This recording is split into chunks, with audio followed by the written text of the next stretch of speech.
کھیت بھی دیے، بہت زیادہ جانور بھی دیے، بڑی دولت، بڑا کچھ۔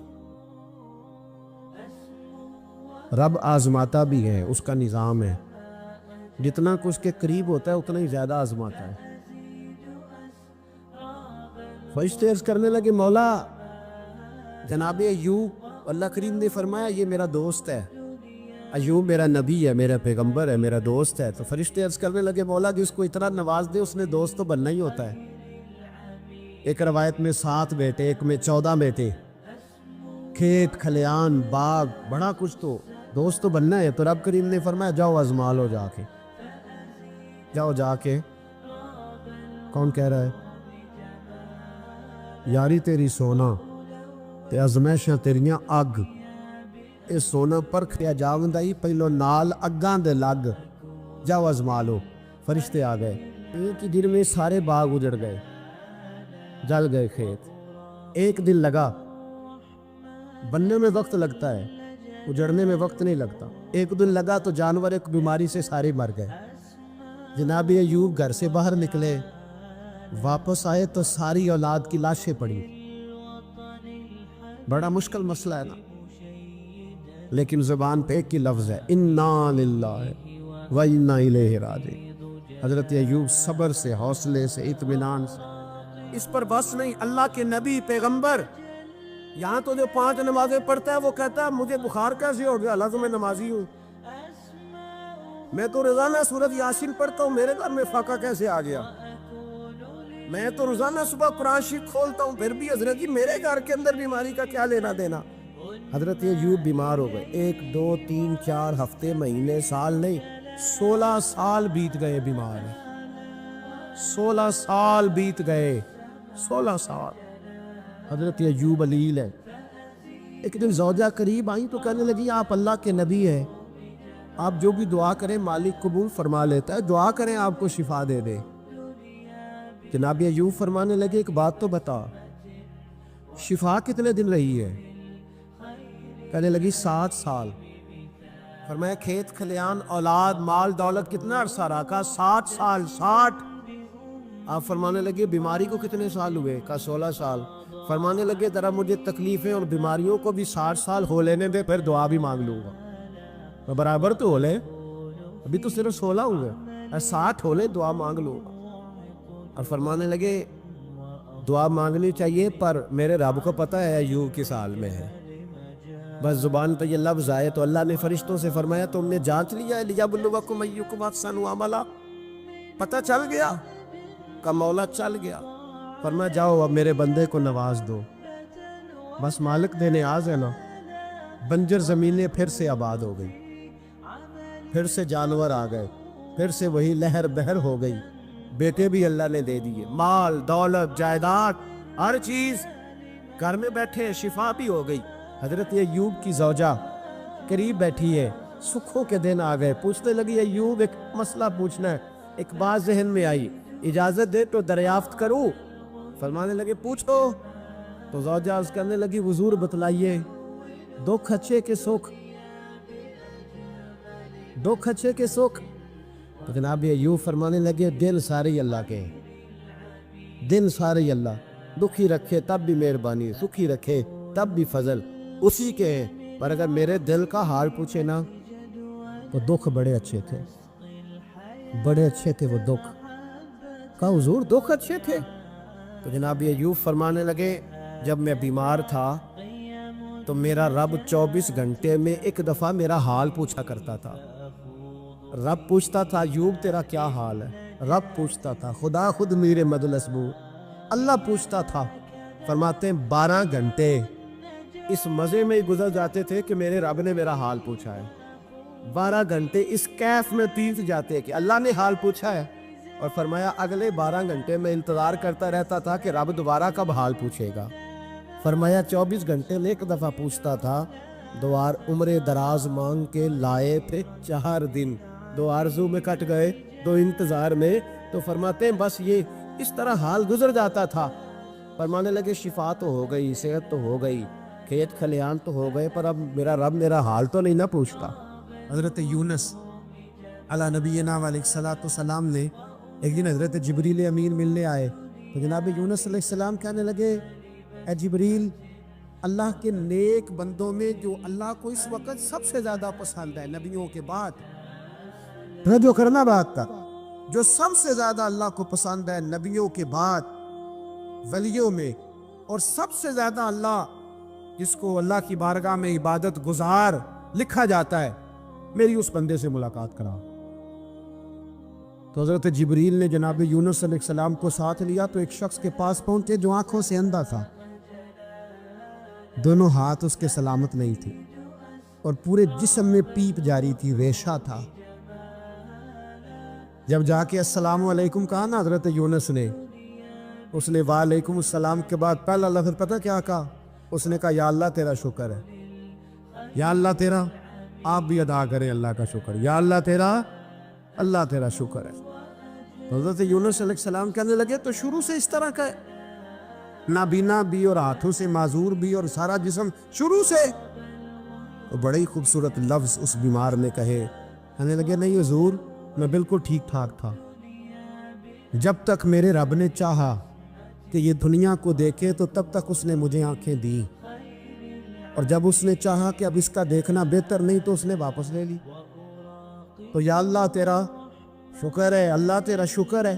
پھر کہا جب تک اس نے چاہا کہ میرے ہاتھ رہے تب تک رہے، جب اس نے چاہا کہ میرے لیے بہتر نہیں تو اس نے لے لیے، تو یا اللہ تیرا شکر ہے۔ جب تک اس نے چاہا کہ میرا جسم صحیح و سلامت رہے تو رہا، اور جب اس نے چاہا کہ میرے لیے بہتر نہیں تو مجھے بیمار کر دیا، تو یا اللہ تیرا شکر ہے۔ تو حضرت یونس علیہ السلام کہنے لگے جبریل واقعہ یہ اللہ کا سب سے زیادہ شکر گزار بندہ ہے، سب سے زیادہ عبادت گزار بندہ ہے، سب سے زیادہ۔ حضرت شعیب علی نبینا علیہ الصلوۃ والسلام اتنا روئے کہ بینائی چلی گئی۔ صاحب رسالہ قشیریہ نے لکھا ہے آنکھوں کی روشنی ظاہری طور پر چلی گئی، اللہ نے پھر آنکھیں عطا کی۔ حضرت شعیب علیہ السلام پھر روئے، آنکھوں کی بینائی چلی گئی، اللہ نے پھر عطا کی۔ پھر روئے کہ آنکھوں کی بینائی چلی گئی، رب کریم نے پھر عطا کی۔ پھر ایک دن پوچھا مالک نے، کریم ہے نا جب چاہے پوچھے، بے نیاز ہے نا جب چاہے نہ پوچھے۔ اب پوچھا تیسری دفعہ، کہا اے شعیب اگر تو روتے ہو جنت کے لیے تو جنت آج سے ہی تمہارے نام کی، اور اگر روتے ہو دوزخ سے ڈر کے تو تمہیں آج سے آزاد کیا۔ سارا کچھ جانتا ہے رب، پر پوچھتا ہے بتاؤ نہ روتے کیوں ہو؟ خدا بندے سے خود پوچھے روتے کیوں ہو، بتاؤ نا۔ حضرت شعیب پھر رو پڑے، کہنے لگے مالک نہ جنت کی تڑپ، نہ دوزخ کا خوف، میں تو تیری ملاقات کے شوق میں روتا ہوں۔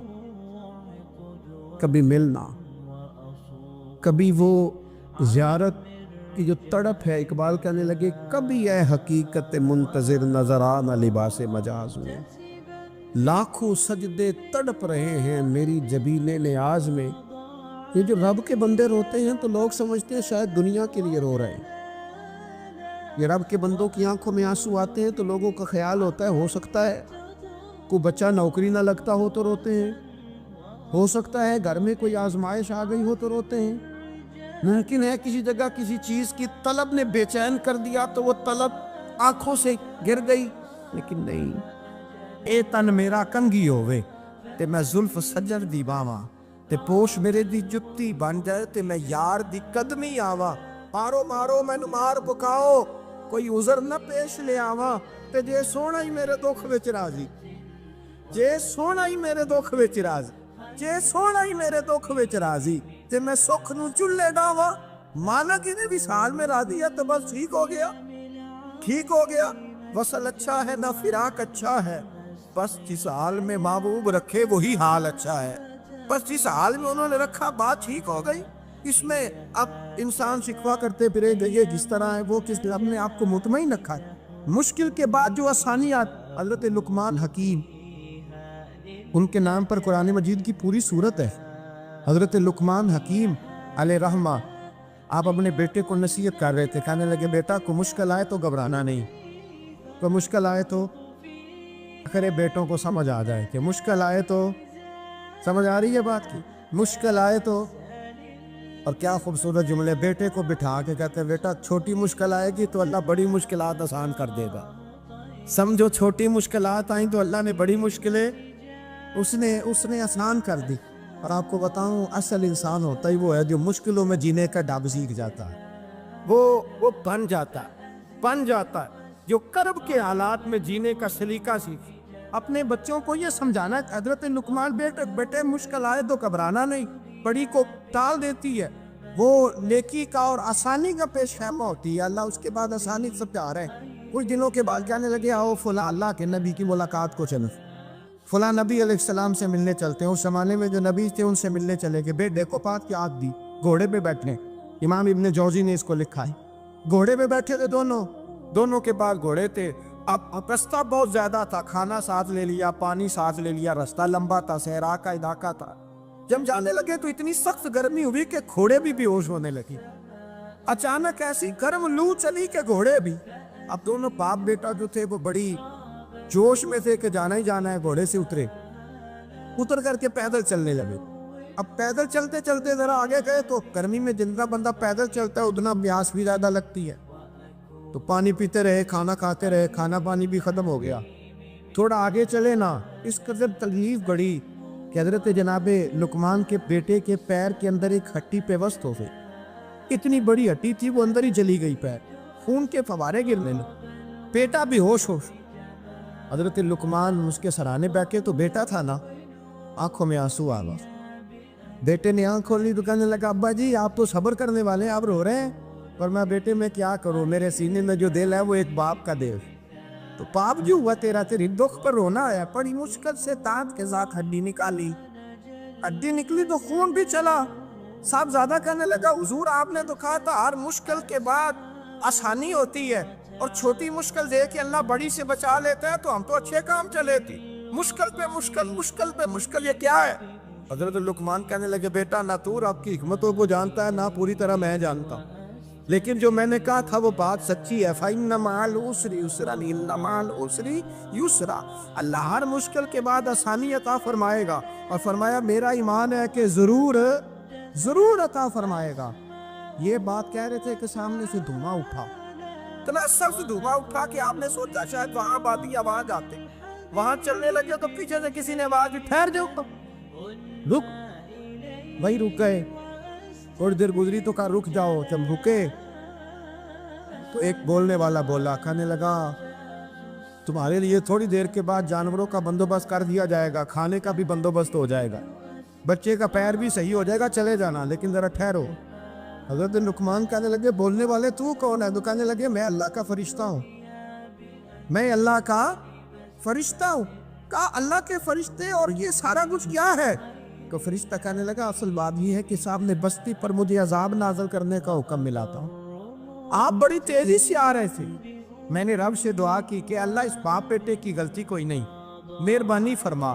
رب نے پہلے آپ کو صحرا میں الجھایا، پھر میری دعا کی برکت سے آپ کے گھوڑے ٹھہر گئے، پھر میری دعا کی برکت سے آپ کا پانی ختم ہوا، پھر میری دعا کی برکت سے آپ کے بیٹے کو زخم آیا، پھر میری دعا کی برکت سے سامنے سے دھواں اٹھا۔ فرمایا یہ جو تمہیں مشکل پہ مشکل آ رہی تھی، یہ تو میرا رب تمہیں عذاب سے بچانا چاہ رہا تھا، یہ جو تمہیں مشکل پر مشکل آ رہی تھی تو میرا مالک تمہیں عذاب سے بچا رہا، تم سمجھ نہیں رہے تھے۔ حضرت لقمان نے بیٹے کی طرف دیکھا تو بیٹے کہنے لگے ابا جی بات بالکل سچی ہے، افضل الذکر لا علم، اور پھر پڑھنے لگے حسبنا اللہ و نعم الوکیل نعم المولا و نعم النصیر۔ یہ ورد ہونے لگے۔ بھائی جب تجھے مشکل آتی ہے، آزمائش آتی، تو اس وقت سمجھتا ہے پتہ نہیں میرے ساتھ کیا بننے لگا ہے، اللہ تبارک و تعالیٰ چھوٹی مشکل دے کے تجھے بڑی سے محفوظ رکھتا ہے۔ حضرت موسیٰ علیہ السلام فرعون کے دربار میں کھڑے، چاروں جانب دشمن ہی دشمن ہے، جادوگر آ گئے، انہوں نے سانپ چھوڑے، حضرت موسیٰ کے ہاتھ میں ڈنڈا تھا۔ حضرت موسیٰ کہتے ہیں یا اللہ کیا کروں؟ اللہ تعالیٰ نے فرمایا اپنا سانپ پھینک دو۔ کہنا چاہیے تھا نا کہ یا اللہ ایک ہی کچھ ہے، اتنے سانپ ہے، بچانے کے لیے ڈنڈا ہے وہ پھینک دو۔ ڈنڈا پھینکا جاتا ہے، سانپ کو دیکھ کر کے قابو کیا جاتا ہے۔ یہ میرا اور آپ کا ذوق ہے نا، لیکن انبیاء کرام کا انداز ملاحظہ کیجئے میرے عزیزو۔ اللہ فرماتے ہیں ڈنڈا، اے موسیٰ ڈال دے اپنا عصا۔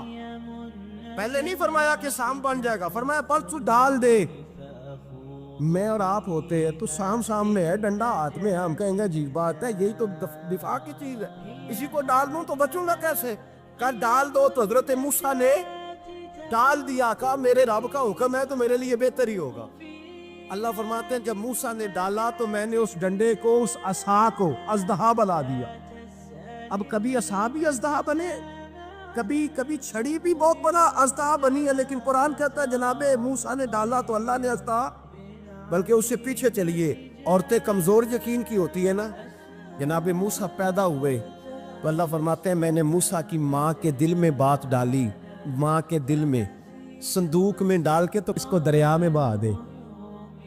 حضرت موسیٰ کلیم اللہ علیہ السلام کے پاس اسرائیل روح نکالنے آئے تو حضرت موسیٰ نے تھپڑ مارا، آنکھ نکال دی، واپس گئے۔ اللہ انہوں نے تو جلال فرمایا، کہا موسیٰ علیہ السلام سے کہیے بیل کی پشت پر ہاتھ رکھیں، جتنے بال ان کے دستے مبارک کے نیچے آئیں گے اتنے 1000 سال ان کی عمر بڑھا دی جائے۔ یعنی میرے کان میں کوئی بتا دے کہ جناب 60 سال بڑھ گئی، کیا آپ کے کان میں کوئی کہہ دے تو خوشی ہوتی ہے کہ نہیں؟ لیکن یہ حقیقت پسندی نہیں، اس لیے کہ 60 بھی گزر جائیں گے، 70 بھی، یہ حقیقت نہیں۔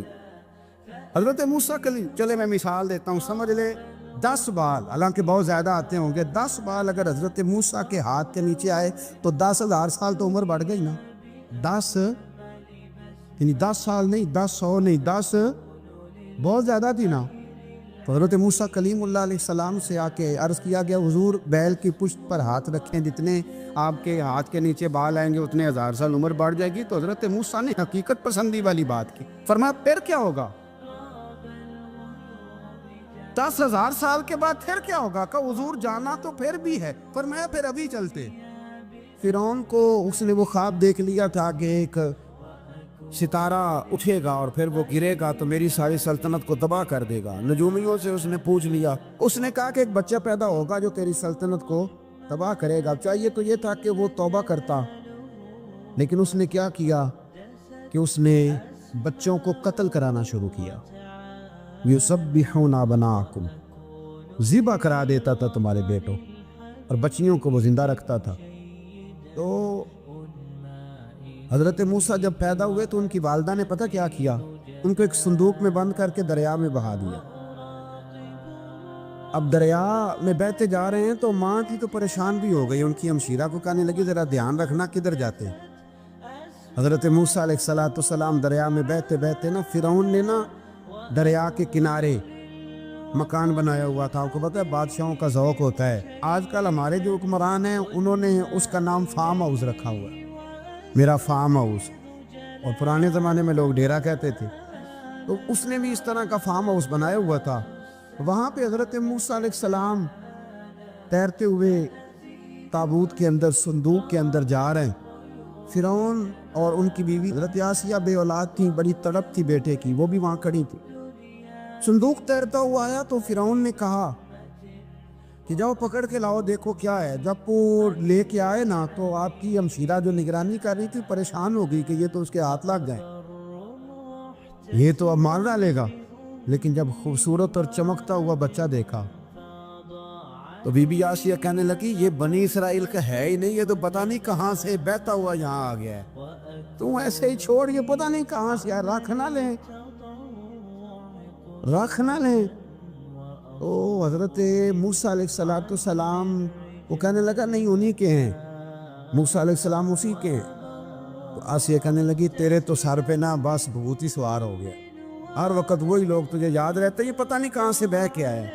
اب رکھ لیا، مان گیا فرعون، آپ فرعون کے گھر میں جو اس لیے بچے مروا رہا تھا کہ میری سلطنت حضرت موسیٰ پیدا نہ ہو جائے، تو اسی کے گھر میں پرورش پانے لگے، اسی کے گھر میں۔ اب عورتیں منگائیں گئی دودھ پلانے کے لیے، تو حضرت موسیٰ علیہ السلام کسی بی بی کا دودھ نہیں پیتے، تو آپ کی ہمشیرہ نہ وہیں دائیں بائیں گھومتی رہتی۔ تو کہنے لگی جناب آسیہ سے کہ میں ایک بی بی کو جانتی ہوں، بڑی صاف ستھری ہے، مجھے امید ہے یہ بچہ اس کا دودھ پیے گا۔ تو فرعون کہنے لگا دوڑ کے لا، تو وہ اپنی والدہ کو لے کے آئی، تو حضرت موسیٰ نے فوراً دودھ پینا شروع کر دیا۔ فرعون کو پھر تھوڑا شک ہوا، ایک روایت یوں بھی لکھی ہے بعض لوگوں نے کہ فرعون ایک دن اٹھایا ہوا تھا حضرت موسیٰ کی، ابھی تھوڑی سی عمر تھی، تو آپ نے اس کی داڑھی پکڑ کے تو ایک گھونسا دے مارا، جلالی تو شروع سے ہے نا، تو کہنے لگا آسیہ تو مان نہ مان یہ بچہ وہی ہے۔ تو حضرت بی بی آسیہ کہنے لگی کہ تجھے غلط فہمی ہے، یہ وہ نہیں ہے۔ اس نے کہا دیکھو نا، یہ تو اٹھاتی ہے تو پیار کرتا ہے، اور میرے جب قریب آتا ہے تو اس کے لب و لہجے میں تلخی محسوس کرتا ہوں۔ اس نے کہا بچوں کو کیا پتا، خیر ایک طرف اس نے کھانے پینے کی چیزیں رکھ دی، ایک طرف انگارے رکھ دیے۔ وہ بھی حضرت آسیہ کہتی ہیں کہ تجھے سمجھ آئے بچے بچے ہوتے، حضرت موسیٰ بچے تو تھے پر تھے تو اللہ کے نبی نا، اللہ کے نبی تھے۔ جب اس نے کہا نا یہ بچے ہیں، تو حضرت موسیٰ علیہ السلام بجائے انگاروں کی طرف جانے کے، نبی تھے، وہ سیدھے کھانے پینے والی چیزوں کی طرف بڑھنے لگے۔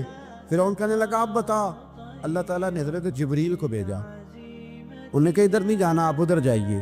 تو آپ آگ کی طرف گئے اور ایک کوئلہ اٹھا کے زبان پہ رکھ لیا۔ واسی کہنے لگی سمجھ آئی، بچے کو کیا پتا کدھر جانا ہے کدھر نہیں جانا، اگر وہ اتنا ہی خیال ہوتا وہی بچہ ہوتا تو آگ۔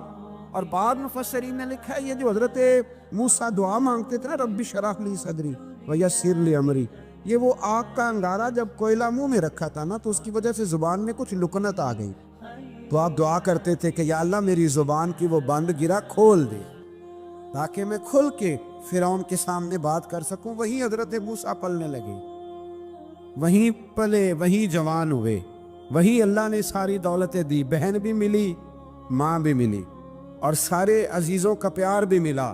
اسی گھر کے اندر اللہ نے پرورش کر کے فرعون کے ظلم سے بنی اسرائیل کو نجات عطا فرمائی کہ موسیٰ بھی فرعون کے گھر میں پلنے لگے، اور جب جوان ہو گئے تو فرعون کے ہاں جو ظلم ہوتا تھا حضرت موسیٰ اس پر بول پڑتے تھے، جلال فرماتے، تو فرعون پھر ناراض رہنے لگا، یہاں تک کہ اس نے آپ کو نکال دیا، آپ تشریف لے گئے وہاں سے۔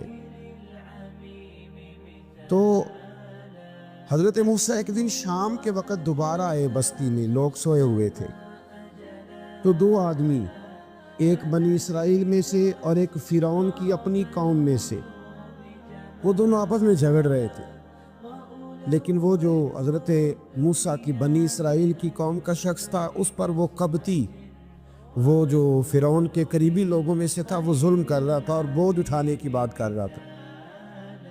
اب اس نے حضرت موسیٰ کو پکارا کہ دیکھے میرے ساتھ کس طرح کی بات کر رہا ہے، تو حضرت موسیٰ کا ارادہ بھی نہیں تھا، آپ نے بس اس کو سمجھایا، پر کچھ لوگوں کو سمجھ، تو حضرت موسیٰ نے پھر ایک مکہ مارا، ایک گھونسا مارا، صرف ایک ہی۔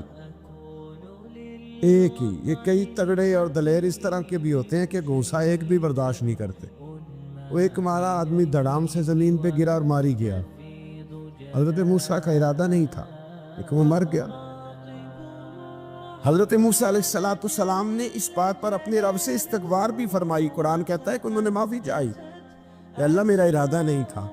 بہرحال اگلے دن نا حضرت موسیٰ دوبارہ آئے، وہ سنا کرتے تھے نا ہم کہ بیوقوف دوست سے عقل مند دشمن بہتر ہوتا ہے، وہ کم از کم دشمنی تو عقل مندی سے کرتا ہے نا، لیکن جو بیوقوف دوست ہو بیوقوفی۔ حضرت موسیٰ دوبارہ آئے تو وہ بنی اسرائیلی اگلے دن کسی اور سے جھگڑا کر رہا تھا، پھر اس نے مدد کے لیے پکارا تو حضرت موسیٰ کہنے لگے مجھے لگتا یہ ہے کہ تیری عادت ہے، خود بڑا جھگڑالو ہے، تو نے روز نیا جھگڑا شروع کیا ہوتا ہے۔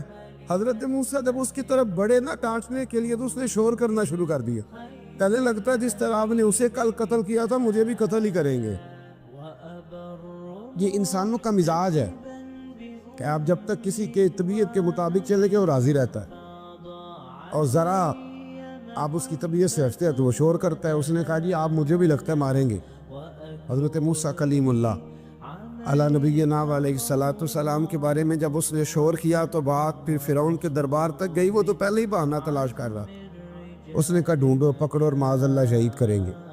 کسی نے آ کے خبر دی کہ آپ یہاں سے ہجرت کر دیں، اس لیے کہ آپ کے لیے یہاں حالات درست، اور بھائی یہ چھوڑ دیا کریں بات کہ فلاں آدمی کے ہاتھ میں فلاں جگہ حالات کیسے خراب ہوئے تو نبی کریم علیہ السلام مکہ چھوڑ کے کیوں آئے، حضرت موسیٰ علیہ السلام نے ہجرت کیوں فرمائی۔ یہ ایک ایسی عجیب بحث ہے جس کو لوگ بلا وجہ چھوڑ دے، بلا وجہ چھیڑ دیتے۔ اور بالخصوص ایک خاتون نے ایک دفعہ مجھے پیغام دیا تو میں بڑی اس کی بات سن کے مجھے عجیب لگا. وہ کہنے لگی کہ دوسری جگہ میری شادی ہوئی ہے, مجھے طلاق ہو گئی تھی, تو مجھے ایک تانا روز سننے کو ملتا ہے تو اتنی اچھی ہوتی تو وہاں نہ رہ لیتی. تو بھئی یہ کوئی تانے والی بات ہے؟